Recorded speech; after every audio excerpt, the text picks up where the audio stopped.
going to talk about winding yarn for our sit and knit. Yarn comes in all sorts of varieties. I have several examples here. The first one here is this cone of yarn. It's all wound around here, and here's the end. I've used it to make other projects before, but when you do your project, the yarn just comes around and around from the outside. The second example I have here is of a commercial skein of yarn.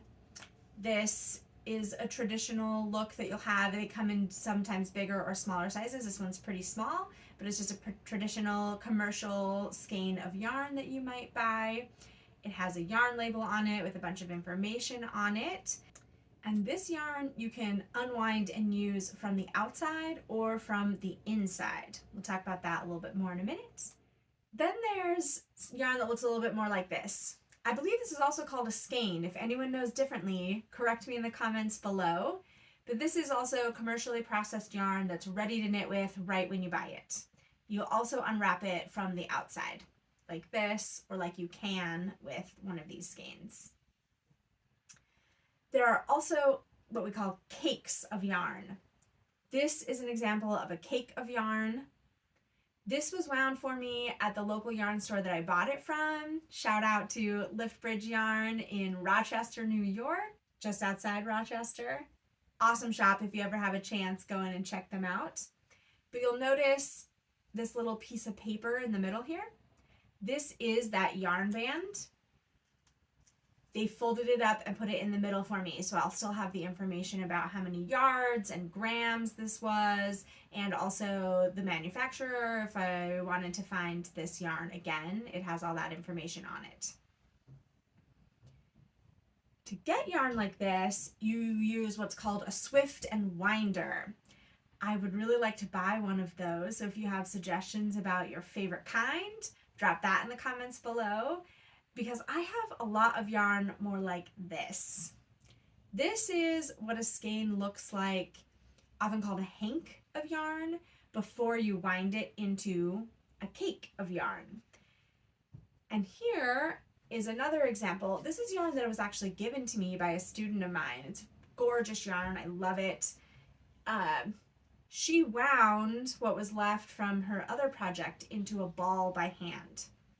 So you'll see the tail, the yarn coming off of the ball there. This yarn you definitely also use from unwrap it from the outside when you're knitting with it. I make little balls of yarn all the time, like this little jar here, full of little balls of yarn from the end of projects, and I just think they're cute and I like to use them for other little things later, so I keep them handy. But it takes kind of a long time to make a hank of yarn into a ball of yarn by hand. If you do it while watching a movie, no big deal. But if you have a swift and winder and can make them into a cake, it is much faster. So that's one of the main reasons why you would do that. Or if when you buy the yarn from the shop you get it at, they may have a swift and winder and be willing to do that as part of your purchasing the yarn from them. So always worth asking if they can wind your yarn for you before you leave. So what does a hank look like when you open it up and are ready to make it into a cake? Let's take a look at this pink one here. So there's usually a little opening here at the end, and one of the ends is tucked inside it. So you want to look for that part of it. The other side, if you open it up, just has a hole. There's no yarn tucked into it, so then I would know to kind of turn and look at the other side where I can pull the yarn out of it. And I like to keep my hand right inside that loop that the yarn went into, because that helps it unwind nicely. Here we can see that the yarn has this string connecting it together. Not all of them look the same. Sometimes it's just wrapped once around the middle. This one has kind of separated into three where they put it out. But that smaller piece of thread or yarn, sometimes it's the exact same. In this case, it's different. It's a similar color, but it's actually a different fiber. that is what you will undo before you'll be able to make it into a cake or wrap it into a ball yourself. You will need to remove the yarn band before doing that. Since I'm not actually going to wind this today, I'm not going to do that. But something that's important to keep in mind is that you want to keep all of the strands together. If some of one side ends up coming out and getting tangled in the other side, it makes winding a much more complex and tangled problem. But if you keep it separated nice in the circle that it came in, then it'll be easy for you to wind it into a ball or wind it into a cake or roll it into a ball. So say, like me, you just opened this up, but you're not ready to actually do anything with it, wind it up yet. If you just turn one side, it will wrap around itself, and eventually, if you kind of fold it in half, it twists just like it had been before. And again, I'm going to keep a nice opening on one side to bring the other twist through. It's getting caught on my ring. And then this yarn is ready to just sit around waiting for me to either buy a Swift and winder so I can make it into a cake or turn it into a ball. There's another time that you may want to wind yarn. As I mentioned, when you're at the end of a project, I make those tiny balls, or my student who gave me this, she finished and whatever project she was making, wound this into a ball. Even commercially purchased skeins, though, you may want to do. This is yarn left over from making a little snowman that I made. And if I wanted to, I could just leave this. You see how it's starting to get a little tangly? I could end up with a big mess if I just put this in with my other yarn and don't do anything with it. Probably not, but I could. So that's another time when I often will end up just rolling a ball, is if I finish a project and I don't want to run the risk of it getting all tangled later if I leave it in this skein. So this is what I mentioned also about with this red one, where you can come from the outside or the inside. This yarn here, I have been pulling from the inside. So when I pull, it comes out of the middle. There's also this thread here, or this tail, the end, that if I unwind it, it is coming right around the outside of this project. So when I wind my ball, I can do it from either side. Personally, I like pulling things from the middle because this helps it keeps its shape a bit longer, and I find it to be a little bit easier, less likely that the skein is going to try and roll away from me. So when I roll my ball, that's what I still do, is pull from the middle. But it doesn't really matter, both of them will end up creating a ball for you. So you may be asking, can I just turn this skein into a cake? And the answer to that is not in the way that they are traditionally done. So when you take a hank and turn it into a cake, you remember how it opened up into a big circle? You put that big circle around the Swift, and then you turn a winder that has the tail threaded through it, and then it starts in the middle like winding a bobbin on a sewing machine from a spool of thread, where it's transferring the yarn onto this little bobbin thing that you are winding it onto. So it starts in the middle and works its way out into the cake, but it's doing so from this big circle of yarn. And because this is no longer in a big circle, it's not in a hank, it was commercially put into a skein like this, there's not an easy way to put it on the Swift so that you can turn it into a cake with your winder. So instead, if you wanted to still have a ball and not keep this bit of yarn, you can roll it yourself into a ball. There's one other reason that I would consider waiting to turn this into a ball. So when it's still a skein, or when it's a cake, you can take yarn from the middle or from the outside. This is really useful if you're trying to do something where you're using pieces of it for more than one project at the same time. Or say you're making a pair of socks and you want to be able to have them equal height. You may want to be able to use both ends of it and work towards the middle instead of having to just work from one part of it.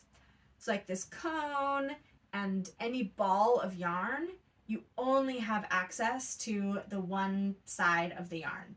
But a commercially produced skein or a cake, you have access to both ends.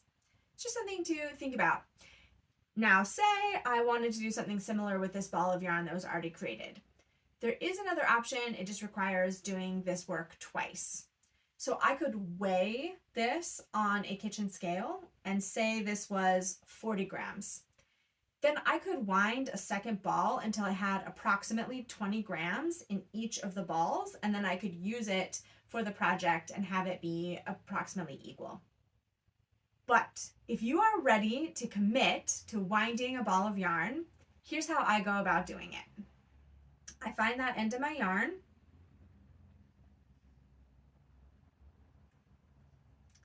Once I find that tail, I pinch it between my thumb and one or two of my fingers, usually two, so that I can wrap it around and create a little oval here, similar to this hank of yarn when I pulled it out, right?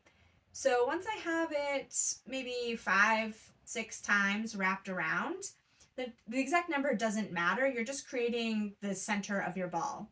So then I slide it off my fingers and kind of fold it in half.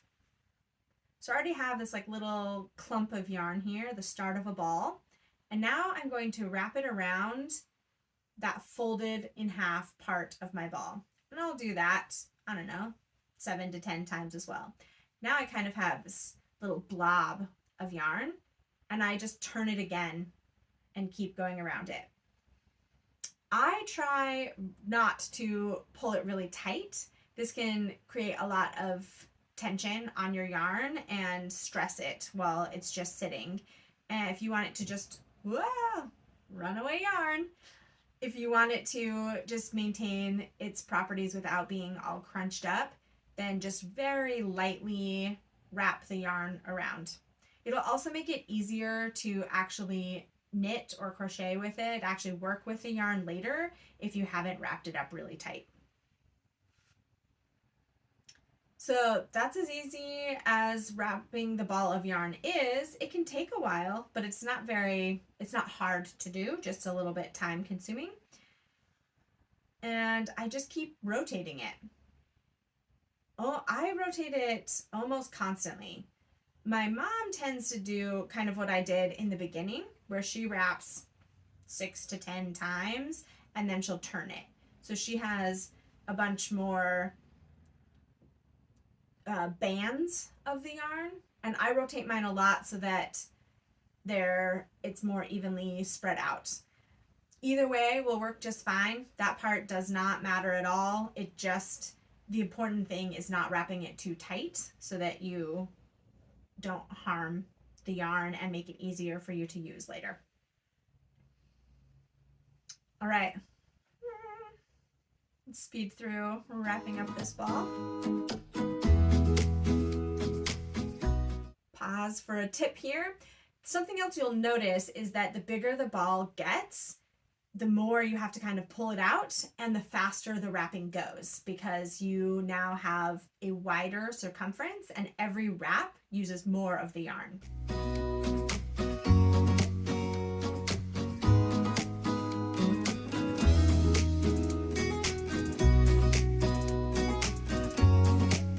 This also happens to me a lot.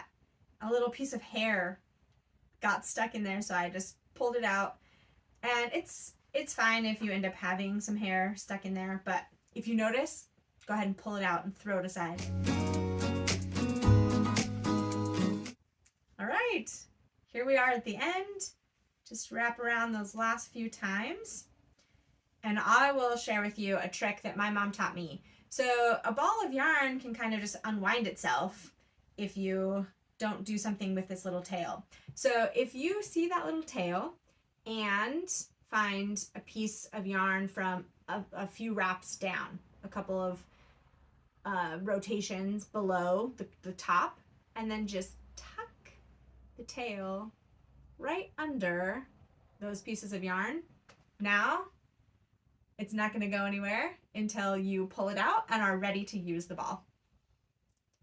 So I hope this helps you use your leftover yarn and put it together in a way that makes it so it won't tangle and is readily usable for you the next time you're ready to do a project with that same yarn.